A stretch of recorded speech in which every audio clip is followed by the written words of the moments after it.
अत्याचारी सास। श्यामपुर नामक गांव में कमला और शिल्पी रहती थी। ऐसे तो दोनों सास बहू थी, लेकिन कमला को शिल्पी बिल्कुल पसंद नहीं थी। कमला चाहती थी उसके बेटे अनिल की शादी उसके बचपन की सहेली संध्या की बेटी से हो, लेकिन अनिल शिल्पा से शादी कर उसे घर ले आया था। कमला शिल्पी को खरी खोटी सुनाने का एक भी मौका नहीं छोड़ती। अरे शिल्पी, आज चाय मिलेगी कि नहीं? मम्मी जी, मैंने आपकी चाय बनाकर आपके टेबल पर रख दी है। क्या मैं वो ठंडी ठंडी चाय पीऊंगी? एक काम में मन नहीं लगता है तेरा। जा दूसरी चाय बना कर ला। ठीक है मम्मी जी। जैसे ही शिल्पी फिर से चाय बनाकर कमला को देती है, कमला उसे दूसरा काम पकड़ा देती है। मम्मी जी, आपकी गरम चाय। हाँ ठीक है, जा मेरे लिए नहाने का पानी गरम कर दे। शिल्पा बाल्टी में गर्म पानी करके कमला को देती है। मम्मी जी, आपका गरम पानी। तो क्या ये सर पर रखेगी मेरे? जाकर बाथरूम में रख दे और मेरे लिए पूजा का फूल ला दे।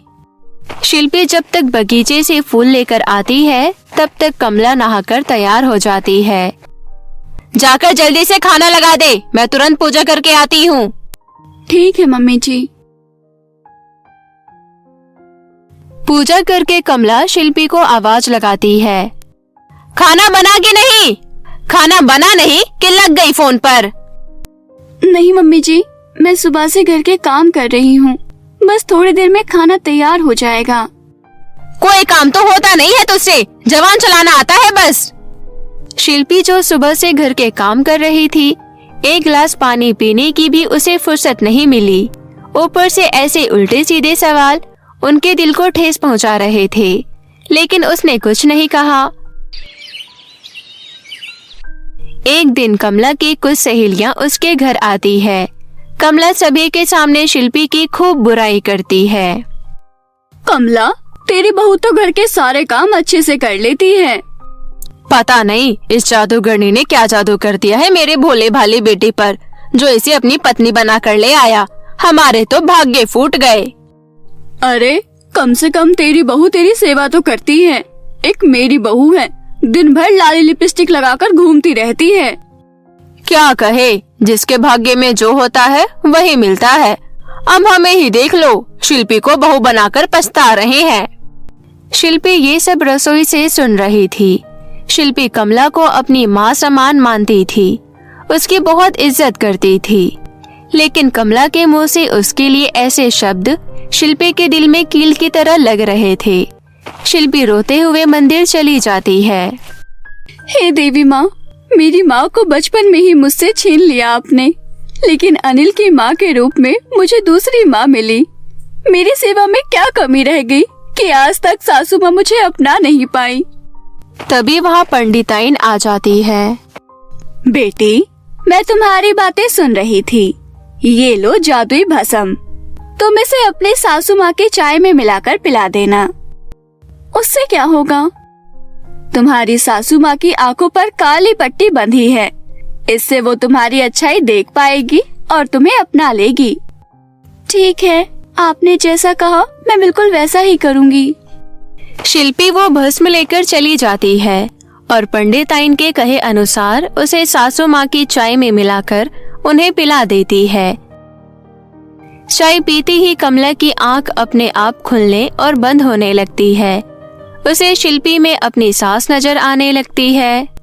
सासू माँ, अब वापस आ गए? आप कैसी है? कहाँ से आए? क्यों आई? कमला अपनी सास से बहुत ज्यादा डरती थी। उसकी सास उसे बहुत ज्यादा काम करवाती थी और अपनी सेवा भी करवाती थी। चुप कर कमला की बच्ची, एक काम तो तुझसे ठीक से नहीं होता था। मैं तुम्हारे साथ कठोर इसलिए थी ताकि तुम्हें मैं काम सिखा सकूं। नहीं नहीं सासू माँ, मैं तो बस। मैं क्या कर रही है? तुझे जब ब्याह कर लाए थे तो रोटी तक नहीं बनानी आती थी। अगर मैं उस वक्त तुम्हें नहीं डांटती तो तुम कुछ नहीं सीख पाती। लेकिन सासू माँ, शिल्पी जैसी प्यारी बच्ची कितनी सेवा करती है, तुम उसे दिन भर ताना मारती रहती हो। इसलिए तुझे अच्छी सास बनने के लिए गुण सिखाने में वापस आ गई हूँ। नहीं नहीं सासू माँ, मैं समझ गई। आज के बाद मैं कभी भी शिल्पी को परेशान नहीं करूंगी, उसे अपनी बेटी की तरह प्यार करूंगी। कमला की सास कमला की पीठ पर हाथ फेरकर शाबाशी देने लगी। कमला को शाबाशी भी मार जैसी लग रही थी। कमला चाहती थी कि उसके साथ जल्द से जल्द वापस चली जाए। उसने जैसे ही अपनी आंखें खोली, देखा सामने शिल्पी खड़ी है। सासू माँ चली गई? क्या बोल रही हो सासू माँ?